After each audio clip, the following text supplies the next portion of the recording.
Hello लोगोफोर नोंथांमोनखौ आंनि गुबुन मोनसे गोदान भिडिअआव बरायहरबाय। नै आङो दा सासे आदानि न'आव थांनो ओंखारदों। आदाया बारा गोजाननि नङा, जोंनि गामिनिनो।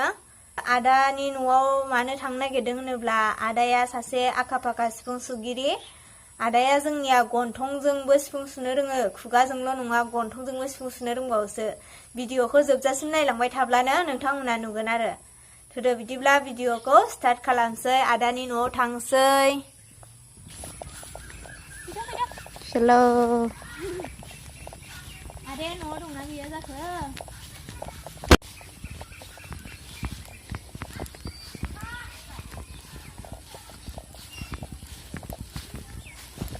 आदामोननि न'आ जोंनि बे न' ओमफ्राय ओरै आगसिनो आरो। दायो जों थांबाय थानोसै, फैदो। ओमफ्राय नै फैयै फैयै जोङो आदानि न' मोनफैबाय। आदाया मा खालामदों? गाबजिनि र'। आदा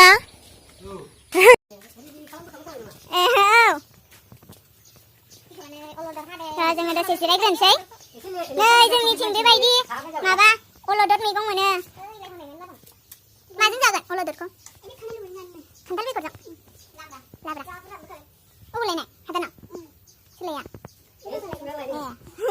आदाया सिफुं सुग्रायानो लायदोंनो नै। जोंनिथिं बिराद मोनो हादानाव। अमानो संनो नागिरदों। गोरलै गोरलैखौ जानोसै नै हाबाय। बे खान्थाल बेगर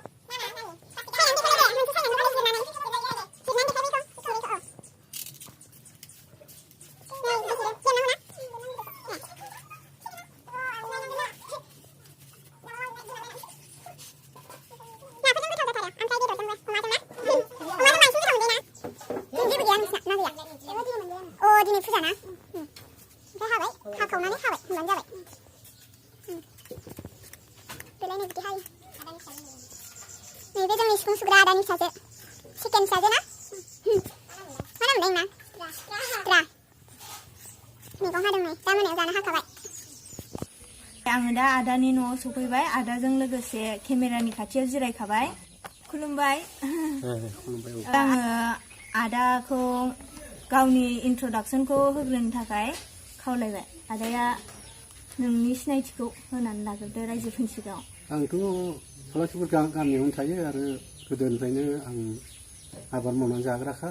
आरो दा गोदो ओमफ्राय मोसौ मोसा लानायाव बिदिनो मोसौ दैनाय मानि सिफुं सुलाबायोमोन आं। ओमफ्राय दा कालसारावबो ओंखारनो गोसोखामोन।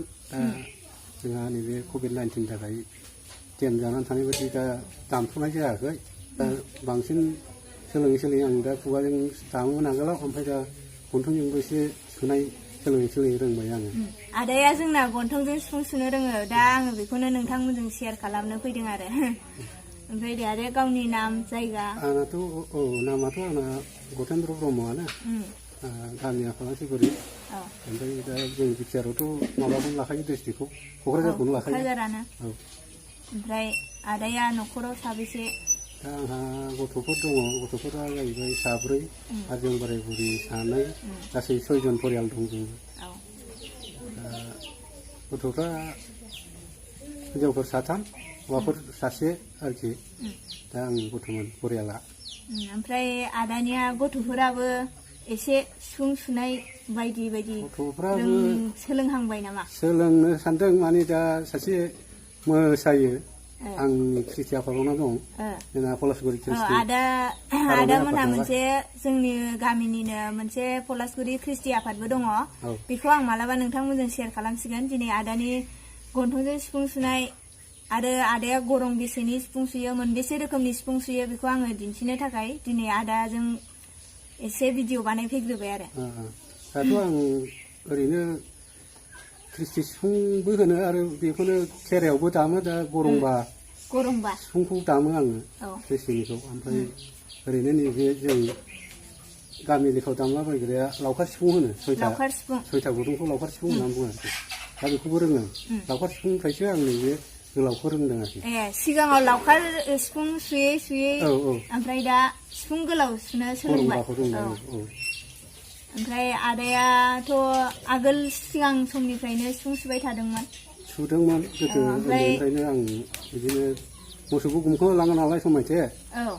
दा बिदियावनो आं सिफुंखौ रोंनाय जाबाय आरो औ ओमफ्राय होनबा आदाया दा मोनबेसे रोखोमनि सिफुं सुयो खायफा बागुरुम्बा सुयो औ बागुरुम्बा आरो बे सिख्रि खरलां सुयो आरो बिनिफ्राय दाउस्रि देलाय सुयो दाउस्रि देलाय आरो ओरैनो मोसाग्लांनाय दङ बेखौबो सुयो दा सुनायनानै देखायजागोन औ दाउस्रि देलायखौ सुनायनानै देखायदो नामा आदाया दाउस्रि देलायखौनो सुनायसै औ दाउस्रि देलायखौनो सुनायनानै देखायदो एसे सिफुंखौ बाहायो आदाया दाउस्रि देलाय सुनायावथ' बे ख्रिस्टिनि गरंबा सिफुंजों बाहायो औ दे होमबा आदाया एसे सुनानै सुनानै औ दे होमबालाय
दाउस्रि देलायखौ होनबा एसेयावनो दोनथ'नोसै नामा औ ओमफ्राय आदायाथ' नुदोंना नोंथांमोनहा आदाया खुगाजों सुवाखै गन्थंजोंसो सुदों आदानियाव गोबां टेलेन्ट दङ आदाया गन्थंजोंबो सुनो रोंगौ आरो खुगाजोंबो सुनो रोंगौ ओमफ्राय खुगाजोंसो सुयोमोन नङा होनब्ला सिगाङाव ओमफ्राय गन्थंजों सुनायखौलाय माबोरै सानखांनो रोंजेननाय गन्थंजों सुनायखौ आं बिदिनो लासै लासै सुदाव दिनै एसे गाबोन एसे सुयै ओमफ्राय रावनिफ्रायबो नुनानै सोलोङाखैना गावसो हारसिं गोसोखांनानै सोलोंदों आं हारसिङै गोसो जानानै रोंदों आदाया गन्थंजों सुनायखौ रोंबाय आरोखि गावनो हारसिंनो नाजानानै रोंदों बिथाङा रावनिफ्रायबो सोलोङाखै ओमफ्राय नोंथांमोनाबो सोरबा आदानिफ्राय सोलोंनो गोसोब्ला नोंथांमोना आदाजों कन्टेक्ट खालामनो हागोन गन्थंजों सिफुं सुनायाव बेसेबां खस्थ' मोनो आदाया खुगाजों सुनायाव बांसिन खस्थ' जायो ना गन्थंजों सुनायाव गन्थंजोंथ' एसे बोलोआनो नाङो दा बोलो नांसिननाय जायो खुगाजोंथ' नोङो फ्रि जाहैबाय नालाय गन्थंजों एसेग्राब फ्रि जाया आरोखि एसे माबायो बोलो नांसिननाय जायो बोलो नांसिनो बारा सुद्ध जाया अब्लाबो जोंहा बे हारिनि मोनसे दिन्थिनो हानायनि मोनसे आखुथाय नालाय दा बेखौनो आं दिन्थिनो साननानै दिन्थिनाय जायो आरोखि आदाया गावनो गोसो मोदोम जिउ होनानै गन्थंजों सिफुं सुनो आं सोलोंथारगोन होननानै नाजानानै बिथाङा गन्थंजों सिफुं सुनो रोंबाय आरो दा मा होनो बिथांखौ नोंथांमोनहा बबेबा स्टेजनि प्रग्राम बा बबेयावबा हारिमुनि दिन्थिग्लांनाय मानाय बेफोरबायदियाव लेंहरनो गोसो जायोब्ला आदाखौ कन्टेक्ट खालामनो हागोन आरो लेंहरनो हागोन औ नोंथांमोनाबो गन्थंजों सिफुं सुनायखौ खोनासंनो लुबैयोब्ला आदाखौ लांफैबानो जाबाय आदायाथ' गामियाव मालाबा प्रग्रामफोर जायोबा सुखायोआनो जाहैबाय लेंहरब्ला ओमफ्राय दस्रा बबे जायगायाव सुहैफेरनो मोनखो प्रग्रामफोर खालामफेरनो मोनबायना नोङो आदा प्रग्रामफोरखौ गानो मोनबाय ओमफ्राय दा जोंना बे कभिड-19 दा बन्द'आव दंथ'यो नालाय बिनि सिगाङाव आगोलाव जोंनि बे एरियायावनो जोंनि धुबुरी डिस्ट्रिक्टआवनो सुनो मोन्दों ओरैहाय मंगला जरायाव दामनो मोनबाय आरो काजिगावआव दामनो मोनबाय आरो जोंनि दिपथिखायाव दामनो मोनबाय आरो धुबुरीमानि खनसे दामनो मोनदों धुबुरीयावबो औ बे इलेक्सननि माबायाव क'क्राझारफ्रावबो थांदोंमोन थांनाया दामनो स्टक माबा मोनाखै आरोखि सुबिदा मोनाखै सम मिलायासै ओमफ्राय बिसिम मावदों आरोखि आदाया ओमफ्राय अबावबाफोर सिफुं सुनायाव बान्थाफोर मोनबोफेरदोंना मोनबोफेराखै बान्थायाथ' गैथ'आ माने जोंहा बे डिस्ट्रिक्टआव माबा फोरोंफैब्ला आर'नाइ गांसे होदों बे आर'नाइया आं सिफुं फिसा सुना होदोंमोन नालाय बे कालसारनि माबा फोरोंफैयाखै होनबा काजिगावआव बेवहाय आंखौ नांथाबनानै थानाय सिफुं सुबाय थानायखाय आंनो आर'नाइजों मान बावदों आरोखि बेनो आरोखि आरो दाथ' कभिड-19नि थाखाय जेरावबो थांनो हायाखैना औ बैफोर जायगायाव थांब्ला जेन'बा नोंखौ जेराव जेराव लेंहरदोंमोन बेफोराव थांब्ला कभिड-19नि सिगाङावहाय ओमफ्राय आदाया गन्थंजों सुनानै देखायहैफेरनो मोन्दोंना मोनाखै गन्थंजों सुनाया थिपकायाव खनसे हगारखांबाय थिपकायाव खनसे देखायफेरबाय आरोखि गोजानाव देखायफेरनो मोनाखैना गोजानाव देखायफेरनो मोनाखै होमबालाय दस्रा गोजान जायगानि नोंथांमोना सोरबाफोर नायगिरिफोरा आदाखौ लेंहरनो गोसो जायोब्ला सिफुं सुनाया गन्थंना नंमारा आदाखौ खाथियाव लेंहरनानै नायनो लुबैयोब्ला लेंहरब्लानो जाबाय नोंसिनि गामिफोराव बा बबेबा खाथिनि माबाफोराव जायगाफोराव प्रग्राम जायोब्ला आदाखौ लेंहरबानो जाबाय आदाया थांखायो आं बेयाव थांनो ओंखारखानाय नालाय हांख्रायबा थांखायो आदाया थांनो हानाय जायगाब्लाथाय थांखायो गावनि सुबिदा मिलायब्लाथाय आदाया मा होनो दाथ' गन्थंजों सुनानै देखायबायना बियो गरं बेसेमोन बियो गरंबानि होमबा एबार गरं द'निखौ सुनानै देखायदो नामा दसे औ बांद्राय रायलायबाय थाबाबो नायगिरिफोरा बर जायोना जायो जानायालाय दा मेथाइयासो माखौ दामथोनो जाहैबाय नोङो मेथाइया नों माखौ मोजां मोनो नों जेखौ गोसोआव फैदों बेखौनो दामबानो जाबाय औ मा मेथाइखौ दामनो सानखो होमबा गोदो आं दामलाबायग्रा गोदोनि माबाखौनो दामसै नामा माबाखौ बेहेरखौ दामनायसै नामा बेहेरखौ दे दामदो दे मुदखि बेसे मोजां नोंनि महरा होनलायनायखौ जोंथ' खोनाफेरबावाखै दामनो ना खुगाजों दामनो बे गानखौ खुगाजोंनो दामदो मोजां खोनासंनायनि दे होमबालाय खनसे दामनायसैला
जोबोर मोजां सुबाय आदाया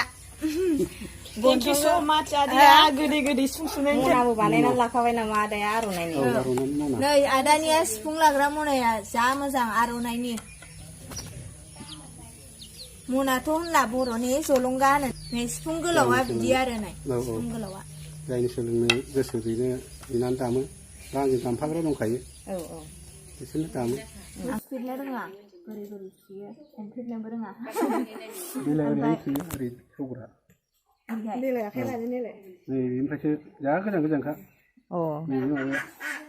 आदाया बेखौ गावनो बानायदों नामा औ जों बानाय रोंबाय ना सोरबा सोरबाथ' बानायनो रोङा नालाय ओंखायनो सोङो औ बोरै लानांगौ नै बिलाइ ओरै लानांगौ बे मोनसे ब्लेंक नैबे मोनबा नालाय नैबे मोनसेया ब्लेंक जाबाय सयथाबासो नुबाय थाबावोमोन ओरैहाय जायो आरोखि बे आंहालाय सानबाय नैबेयाव ओरै नैबेयाव ओरै हमसो सानबाय आखाइ मोनसेखौ आखाइ मोननैबो हमनांगौ बे ब्लेंआव ब्लें दोननांगौ ओमफ्राय नै ब्लेंआ नै बेसो ब्लें बेवहाय मोनसे नै बेवहाय मोनसे खरासनाव खिन्थु फिसा गेसें गुंथानाव नालाय मोनफा मोनफा नैबे गेजेरजों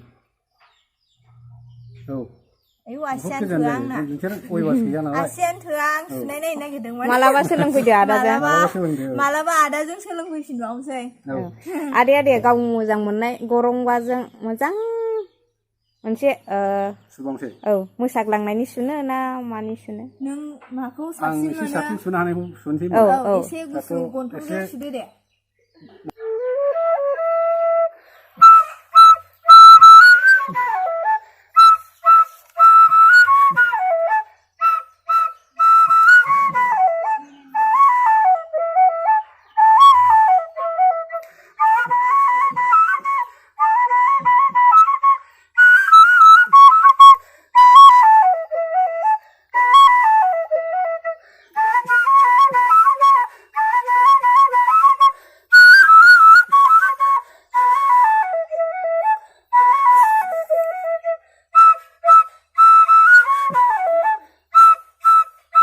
गन्थंजों सुनायखौ ओरै जुम खालामनानै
जोबोद मोजां सुबाय आदाया आंनि दा बेबायदि इउटुबाव हगारनो थाखायसो आं दा भिडिअखौ बानायफैदों नालाय ओमफ्राय दा आदाया माबायदि मोनखो आं बेबायदि सोंफैनाय मोजां मोनदोंना मोनाखै आंथ' बिदिखौनो मोजां मोनदों माने आङो दा बयजोंबो सिनायजानो थाखाय आं दा सिफुंखौ सुदों नालाय दा बयबो सिनायनोसै जाहाथे इयुनाव मोजां सिफुं सुगिरि जानो हायो आदाया बेखौनो नाजागासिनो दङ जाहाथे सुबुंफोरनि अनसायनाय मोनो बेखौनो आदाया नागिरगासिनो दङ आदानि सिफुं सुनाय आदानि गन्थंजों सुनो हालायनाय टेलेन्टेडखौ नायनानै नोंथांमोनाथ' मोजां मोनखाबाय जानांगौ आसा खालामो नोंथांमोना आदाखौ सापर्ट खालामगोन बबेयावबा प्रग्रामफोर जायोब्ला आदामोनहा नोंथांमोनहा आदाखौ हांख्रायहरगोन होननानै आं आसा खालामबाय ओमफ्राय आदामोनहा मोनसे ख्रिस्टि आफादनि ग्रुपबो दङ जोंनि गामि आर'नाइ ख्रिस्टि आफाद जोंनि गामिनिनो पलासगुरि ओमफ्राय ख्रिस्टि आफादखौबो हांख्रायहरनो हागोन बबेयावबा प्रग्रामफोराव दैदेनगिरियाथ' आदायानो बायदियानोखा नामगिरि जाहैबाय आरो जोंहा मोसाग्रा फोरोंग्राबो दङ जेनेबा हानजा दङ जों मोसानानै दिन्थिनो हागोन आरोखि दा भिडिअखौ फोजोबनायनि लामायाव थांसै बिसोर बारा गोबाव रायलायबा बांद्राय गोलाव जागोन ना भिडिअआ नोंथांमोनाबो नायनो बर जागोन दाया खुगाजों दसे ससे सुनानै गाव माखौ मोजां मोनो बेखौ सुनानै देखायथोंसै गोलावखौ सुनांगौ ना गुसुंखौ सुनांगौ दालाय दा सुनाया गोलावखौमोन ना गुसुंखौनो सुदो नामा गुसुंखौ सुबावसै अबेखौ सुनो नोंनि मोजां मोननायखौ दा नों अबेखौ बांसिन सुनो गोरलैसिन मोनो आंथ' बेखौबो दामो बेखौ दामो आरोखि मोननैयावबो समान नांखागौ नैबे गोलाव बांसिन थाङो एसे गोलाव बांसिन थाङो होमबा गुसुंखौनो दामसै नामा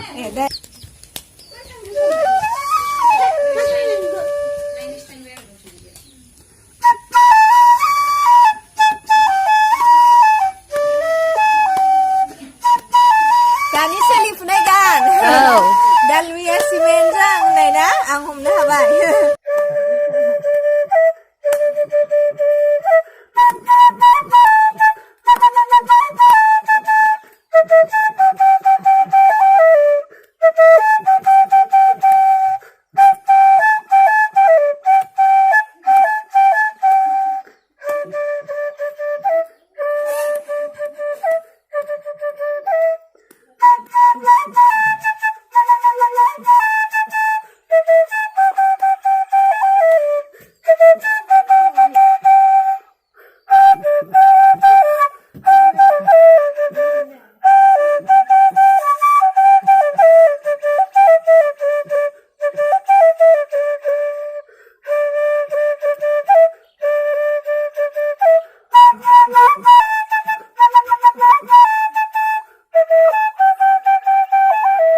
बावलायलाङोलै जाथ'बाय मेथाइखौ बावो ना दानि सुबाय गोदान थानो मोनला जाबायना आरो दाथ' कर'ना भाइरास जाबाय गोजान जायगायावबो थांनो मोनथ'वासै आदाया न'आव थाबाय थानांबाय थाबाय थानोबो सम गैया खामानि दामानिबो मावनांगौ बेफोरखौ दसे सम मोननाय टाइमाव आदाया सोलोङो जाहैबाय आरो औ ओमफ्राय समायथाय दा मोनला औ आदाया आंनि इउटुब चेनेलनि गेजेरजों नायगिरि रायजो राजा बिथांमोनखौ माबाफोर बुंहरनो सानो नामा दाथ' आं मा बुंबावनो दा नायगिरिफ्रा मोजां मोनो ना गाज्रि मोनो आं दा दिनैहाय मोजां मोनखागोनानो जानांगौ आदानि टेलेन्टखौ नायनानै दिन्थिहरनाय जाबाय आरोखि दा रायजोफ्रा अननानै मोजां मोनोबा जगाजग लाबानो जाबाय उनाव जाहाथे गोजौआव दावगालांनो हायो आदाखौ सापर्ट खालामबानो जाबाय नोंथांमोनहा आदाखौ दाथ' आं हारिनि थाखाय आदाया हारिनि थाखाय ओंखारखाबाय गावखौ बावखाबाय हारिनि थाखाय नोंथांमोनहा कन्टेक्ट खालामबानो जाबाय आदाखौ आदानि भिडिअखौ नायनानै मोजां मोनबाय आरो आदानि बे टेलेन्टखौ नुनानै नोंथांमोनहा नोंथांमोननि जायगायाव बा बबहाबा नोंथांमोननि जायगानि खाथियाव प्रग्रामफोर जायोब्ला स्टेज प्रग्राम बा दिन्थिफुंनाय माबाफोर प्रग्राम जायोब्ला हारिमुनि आदाखौ लेंहरब्लानो जाबाय आं दायो कन्टेक्ट नाम्बारखौ स्क्रिनाव होनानै होगोन आंनि चेनेलखौ नोंथांमोनहा आदाखौ मोजां मोनब्ला आदाखौ सापर्ट खालामनो गोसो जायोब्ला अननानै शेयार खालामनानै होबानो जाबाय जेसे हायो एसे जाहाथे दस्रा गुबुन गुबुन जायगाफोरावबो नुहैनो हायो स' होनब्ला आदाखौ नुवासै नै भिडिअखौ बावनो दोनथ'नोसै आङो अननानै नोंथांमोनहा आंनि भिडिअखौ जोजासिम नायलांबाय थाबानो जाबाय दा जों मा होनो ख्रिस्टि आफादनि माबाखौबो भिडिअखौबो मालाबा सम लानानै आदाजों लोगो हमनानै दिन्थिसिगोन आङो होनबा आं भिडिअखौ बावनो दोनथ'नोसै आंनि चेनेलखौ अननानै लाइक कमेन्ट शेयार आरो साबस्क्राइब खालामना होदो गोजोन्थों